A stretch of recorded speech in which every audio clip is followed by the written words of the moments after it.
Assalamualaikum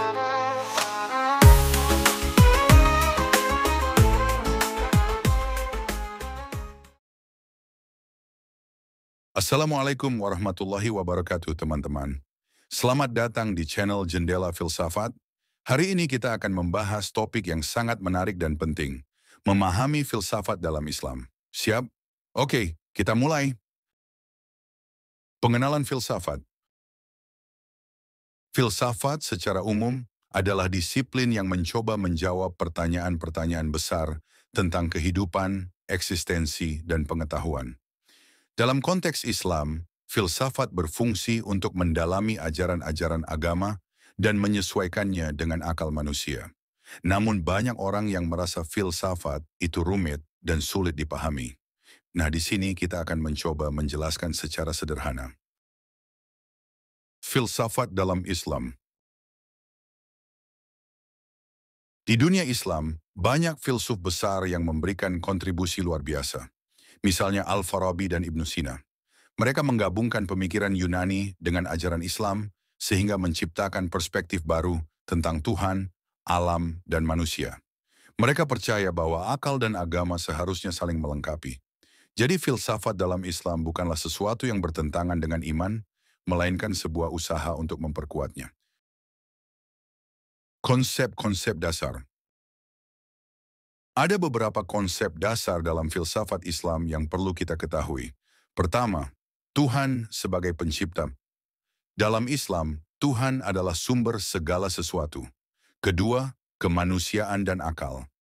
Manusia sebagai makhluk yang diberikan akal, memiliki tanggung jawab untuk mencari kebenaran. Ketiga, etika dan moralitas. Filsafat membantu kita memahami apa yang baik dan buruk dalam konteks ajaran Islam. Mengapa filsafat penting? Lalu kenapa sih filsafat itu penting dalam Islam? Filsafat membantu kita untuk tidak hanya menerima ajaran agama secara mentah-mentah, tetapi juga merenungkan dan memahami maknanya. Dengan memahami filsafat, kita bisa lebih kritis dan terbuka dalam beragama. Ini membuat iman kita semakin kuat dan tidak mudah goyah. Pengertian filsafat Islam. Filsafat Islam adalah cabang pemikiran yang mengkaji berbagai aspek kehidupan dan keyakinan dalam perspektif Islam. Ini mencakup analisis kritis tentang konsep Tuhan, manusia, dan alam semesta. Filsafat ini membantu kita memahami ajaran Islam dengan lebih dalam. Karakteristik filsafat Islam. Ada beberapa karakteristik utama dalam filsafat Islam. Pertama, ia bersifat integratif, menggabungkan wahyu dan akal. Kedua, bersifat universal, karena nilai-nilai yang diajarkan relevan untuk semua umat manusia.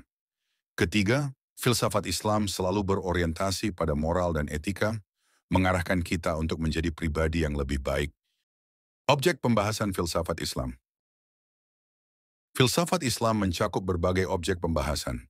Kita bisa melihat bagaimana filsafat ini membahas tentang eksistensi Tuhan, hakikat manusia, dan tujuan hidup. Selain itu, filsafat ini juga membahas hubungan manusia dengan alam dan sesama. Hubungan dengan studi keislaman lainnya. Sekarang, mari kita lihat bagaimana filsafat Islam terhubung dengan studi keislaman lainnya. 1. Filsafat Islam dan ilmu kalam. Ilmu kalam membahas teologi dalam Islam. Filsafat Islam memberikan dasar bagi argumentasi dalam ilmu kalam, menjelaskan keyakinan dengan cara yang logis. 2. Filsafat Islam dan tasawuf. Tasawuf atau sufisme berfokus pada aspek spiritual. Filsafat Islam memberikan kerangka berpikir yang membantu kita memahami pengalaman spiritual dengan lebih dalam. 3. Filsafat Islam dan ushul fiqh. Ushul fiqh adalah ilmu tentang prinsip-prinsip hukum Islam. Filsafat Islam membantu dalam memahami dan mengembangkan prinsip-prinsip ini, sehingga kita bisa menjalankan ajaran Islam dengan lebih baik. Dan selanjutnya kita akan membahas sejarah masuknya filsafat ke dunia Muslim. Siap-siap ya, kita akan menelusuri perjalanan pemikiran yang mengubah banyak hal. Perkembangan filsafat Yunani. Pertama, mari kita lihat perkembangan filsafat di Yunani. Di sini kita mengenal tokoh-tokoh besar seperti Sokrates, Plato, dan Aristoteles. Mereka bukan hanya sekadar pemikir, tetapi juga penggugah pikiran yang mengajukan pertanyaan-pertanyaan mendalam tentang eksistensi, moralitas, dan pengetahuan. Filsafat Yunani ini sangat berpengaruh karena mereka mulai mengedepankan rasio dan logika. Ini adalah fondasi yang kelak akan diambil oleh para filsuf Muslim. Penaklukan Alexander dan munculnya pusat-pusat kebudayaan Yunani di Timur Tengah. Setelah itu, kita punya penaklukan Alexander Agung. Penaklukan ini membawa budaya Yunani ke timur, termasuk ke daerah-daerah yang kini kita kenal sebagai Timur Tengah. Disinilah pusat-pusat kebudayaan Yunani mulai bermunculan.